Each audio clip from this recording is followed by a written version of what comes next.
మీ వెనకబాటుతనం, మీ కోరికలు ఉన్నాయి కదా. ఎవడు మా కులం నుంచి ముఖ్యమంత్రి అవ్వలేదు. మీరు ఓటేయండి, అవి చూపిస్తాం. నా కులం ఉంది, నాకెక్కడ మతం ఉంది.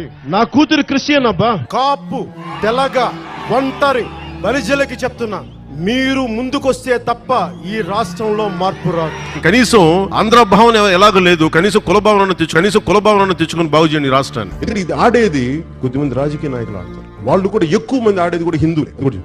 అసలు ఇలాంటి గొడవలు పెట్టింది హిందూ నాయకులు తప్ప మిగతా నాయకులు చేయరు. అసలు వాళ్ళకి హిందూ ధర్మాన్ని మీరు అగౌరవపరుస్తున్నారు.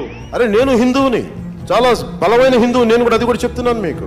ఎవడు బలమైన హిందువు అంటే అన్ని మతాల్ని సమానంగా చూసేవాడే బలమైన హిందువు. కానీ కోట్లాది మంది హిందువులు అపవిత్రమైతే, ఈ ప్రసాదం అపవిత్రమైతే ఒక్కరు కూడా మాట్లాడకూడదు, ఇది సెక్యులర్ వ్యవస్థకు విఘాతం అంటే హిందువులకి మనోభావాలు ఉండవా?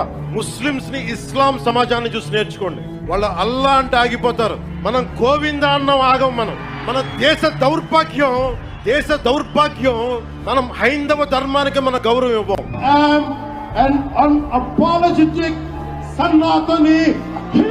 తమిళ భాష మీద ఒక మాట మాట్లాడితే మొత్తం దేశం తమిళనాడు అంతా ఒకటి ఏకమైంది. కమల్ హాసన్ దగ్గర నుంచి, స్టాలిన్ దగ్గర నుంచి ఇంతమంది ఒకేసారి ఏకగళం అయింది.